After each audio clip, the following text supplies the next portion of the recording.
नाटक, चित्रपट, मालिका अशा तिन्ही माध्यमांमध्ये आपल्या जबरदस्त अभिनयाने स्वतःची वेगळी ओळख निर्माण करणाऱ्या ज्येष्ठ अभिनेत्री म्हणजे सुलभा देशपांडे। त्यांनी अनेक हिंदी आणि मराठी सिनेमांमध्ये काम केलंय। विरासत, गमन, भूमिका, इंग्लिश विंग्लिश, जैत रे जैत, चौकट राजा, सलाम बॉम्बे सारख्या अनेक गाजलेल्या चित्रपटांमध्ये त्यांनी केलेल्या भूमिका अजरामर झाल्यात। फारच कमी लोकांना माहीत असेल की त्यांचे पती सुद्धा अभिनेते होते। मराठी नाट्य क्षेत्रातील दिग्गज म्हणून ओळखले जाणारे अरविंद देशपांडे हे सुलभा देशपांडे यांचे पती होते। मात्र दुर्दैवाने 1987 साली वयाच्या अवघ्या 95व्या वर्षी त्यांचे निधन झाले। चला तर या व्हिडिओद्वारे अरविंद देशपांडे यांच्याविषयी अधिक जाणून घेऊया। अरविंद देशपांडे यांचा जन्म 31 मे 1932 साली झाला। लहानपणापासून त्यांना अभिनयाची आवड होती। यातून त्यांनी नाटकात कामं करायला सुरुवात केली। 1960 साली त्यांचा विवाह सुलभा देशपांडे यांच्याशी झाला। त्यावेळी सुलभा देशपांडे छबिलदार शाळेत शिक्षिका होत्या, तर अरविंद देशपांडे खाजगी क्षेत्रात नोकरी करत होते।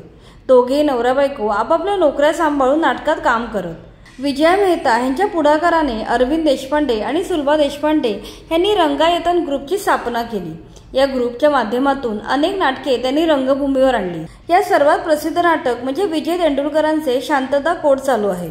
या नाटकात सुलभा आणि अरविंद यांनी काम केले होते। या नाटकाने तेव्हा धुमाकूळ घातला होता। तब्बल 16 भाषांमध्ये हे नाटक भाषांतरित झाले होते। पुढे अंतर्गत मतभेदांमुळे रंगायतन ग्रुप ही संस्था बंद पडली। त्यानंतर 1971 मध्ये अरविंद देशपांडे आणि सुलभा देशपांडे यांनी आविष्कार या नाट्यसंस्थेची स्थापना केली। आविष्कारने प्रायोजिक मराठी नाटकांची जननी असलेली छबिलदार चळवळ उभी केली। या चळवळीतून अनेक नाट्यसंस्था आणि नाट्यकर्मी पुढे आले। रंगभूमीवरचे अनेक महत्त्वाचे प्रयोग या चळवळीच्या माध्यमातून झाले। पहिल्यांदा छबिलदार शाळेच्या सभागृहातून सुरू झालेली ही आविष्कार संस्थेची नाट्य चळवळ त्यांनी शेवटपर्यंत सुरूच ठेवली। या संस्थेतर्फे त्यांनी तुझं आहे तुझपाशी, शितू, काचेची खेळणी, तुगलक, शांतता कोर्ट चालू आहे आणि ती फुलराणी अशा गाजलेल्या नाटकांची निर्मिती केली। नाटकासोबतच त्यांनी झुंज, भन्नाट भानू, शापित, चाणी अशा अनेक गाजलेल्या मराठी चित्रपटांमध्ये काम केलं।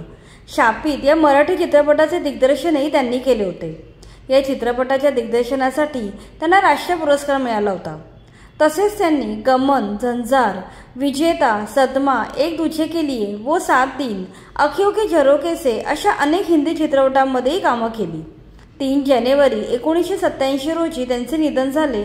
त्यावेळी त्यांचे वय अवघे 55 वर्ष होते। अरविंद देशपांडे यांनी काही सिनेमात कामं केली असली तरी त्यांची खरी आवड नाटक होतं। आयुष्यातील 3 दशके त्यांनी मराठी रंगभूमीला समर्पित केली होती। या काळात त्यांनी 38 नाटकांमध्ये काम केले आणि 27 नाटकांचे दिग्दर्शन केले। या नाट्यवेडे अभिनेत्याला आणखी थोडे आयुष्य लाभले असते तर आणखी दर्जेदार नाटकं आपणाला पाहता आली असती। पतीच्या निधनानंतर आविष्कार नाट्य संस्थेची जबाबदारी सुलभा देशपांडे यांनी समर्थपणे सांभाळली। त्यांना अरुण काकडेंची मोलाची साथ लाभली। पतीच्या निधनानंतरही सुलभा देशपांडे खचल्या नाहीत, तर त्यांनी ही नाट्य चळवळ नव्या दमाच्या कलाकारांना हातीशी घेत पुढे सुरू ठेवली। अनेक वर्ष सिनेमासृष्टी गाजवल्यानंतर 4 जून 2016 रोजी कर्करोगाने सुलभा देशपांडे यांचे निधन झाले। त्यावेळी त्या 79 वर्षांच्या होत्या। तर ही होती मराठी नाट्यसृष्टी आणि सिनेसृष्टी गाजवणाऱ्या सुलभा आणि अरविंद देशपांडे यांची कहाणी। बाकी तुम्हाला हा व्हिडिओ आवडला असेल तर लाईक करा आणि मराठी सिनेसृष्टीशी निगडीत अशाच माहितीपूर्ण व्हिडिओसाठी आमच्या चॅनलला सबस्क्राईब करा।